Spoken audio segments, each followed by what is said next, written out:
Before we solve this equation, I would like to review something with you from elementary school. Here's an example of a fraction, 8 over 5. Now I would like to see what will happen if we multiplied this fraction by the same number as the denominator, by 5. Recall that to multiply fractions, you would have to rewrite both of them in the form of a fraction, which means that we want to see this denominator 1 that 5 actually has. Then we need to recall that multiplying fractions means that we would multiply the numerators over multiplied denominators. Therefore, the numerator now would be 8 times 5 and denominator 5 times 1, which of course means that we have a fraction 40 over 5. Now remember, we always have to simplify fractions for the final answer. Notice that both of these numbers end in a 5 or a 0. This means that they're both divisible by 5. This means that my final fraction actually would be 8 over 1. And of course, we would write it as 8.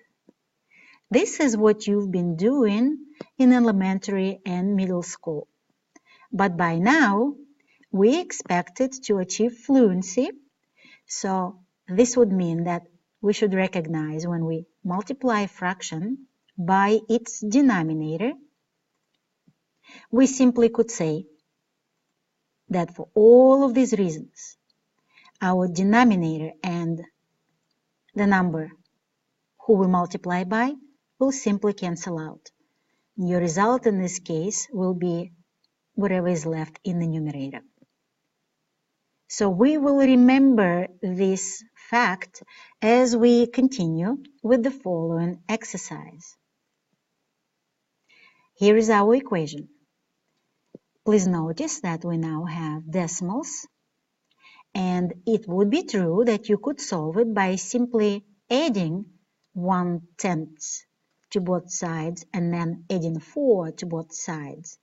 But we're using this example to demonstrate that it could be solved in a much easier way with a very important tool of algebra that allows us to first see each of these decimals as a fraction, 8/10 and minus 1/10, 2/10 and minus 4 over 1.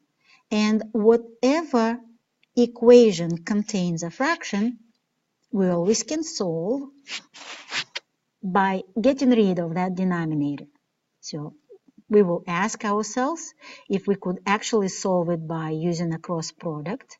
But since this does not look like a fraction is set equal to another fraction, instead we have one fraction minus another fraction, only then equal to difference of two fractions.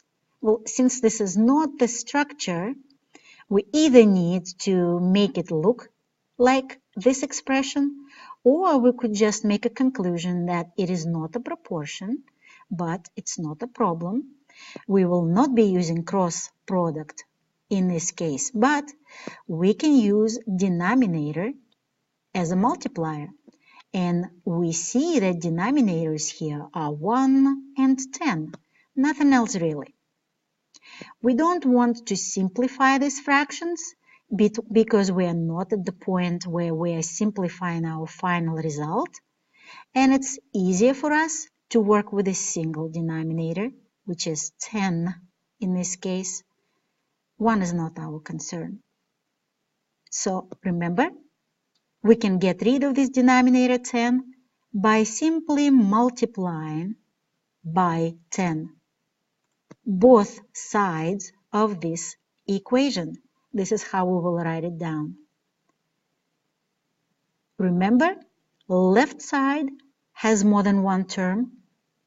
By the way, right side has more than one term. But this would mean that every one of these terms would have to be multiplied by 10. It's distributive property of multiplication. So, not just this fraction, but second fraction, and on the other side, first fraction and second fraction. All would have to be multiplied by denominator, 10. And as we just reviewed earlier, we could say that this is 80n divided by 10, and then would have to simplify it. Or we could just say that denominator would cancel with the number we multiply by, who is the denominator itself, and the result would be 8n for the first term.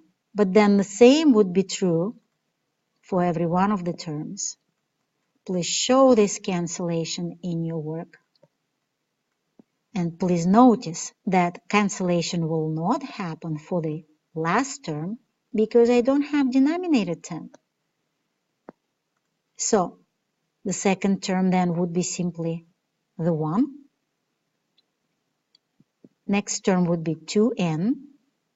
And the last term would be minus 40.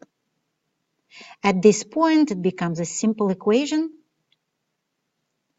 which you would have to notice we have variable term on both sides, and to solve it, we need it on one side. So your choice is either get rid of 8n or get rid of 2n by doing the opposite. We prefer to work with the smaller value, which is 2n. It's a positive 2n, so we will be subtracting 2n from both sides to cancel it out. Please notice that I keep my structure. I have one equality per line. The equation is solved vertically, and all equality signs are one under the other. It makes it easier to keep track of where I already subtracted my 2n and where I have not yet. So the left side then would become 6n minus 1, and the right side will become minus 40. Then, of course, I will want my like terms on the same side, so minus 1 would be cancelled by doing the opposite operation to both sides. Be careful here with integers. The result would be negative 39. 6n means that we would divide both sides by 6. Of course, then it would cancel on the left, leaving us with just variable n. And notice that this fraction could be simplified further because both numbers, the numerator and denominator, are still divisible by 3. My result would be minus 13 over 2. And that means that this decimal will terminate and my result will be minus 6.5. Either one of these answers is acceptable, but it is important that you always simplify your fraction to the lowest term and that you know when to stop simplifying it to a decimal. Now, let's make an important conclusion after this equation. You see, that practice means that if you just told yourself the proper names of these decimals, you would hear that denominators would be tens, tens, tens. This alone would indicate to you that you do not even have to, from now on, write your fractional expressions. You could just multiply by 10 every term. Why is it important? Well, because this allows you less clunky solution. You know right away that 10 multiplied by a decimal moves the decimal point as many positions to the right, as many zeros you have. That's how you know it will be automatically 8n, where 1 automatically in the second term, negative 1 I should say, and of course 2n, and do not forget this would be a 40, because if you have this level of fluency, situation like this would be much easier to resolve. Notice how it's the same and how it is different from the previous example. The difference is that now I have 1/100ths, not 1/10ths. So if this denominator is 10, this denominator is 100, this denominator is 10, then to make the solution shorter, I could multiply by the highest denominator right away, every term, which means that I will multiply by 100 every one of these terms. And of course, then I could say that this equation converts to 80n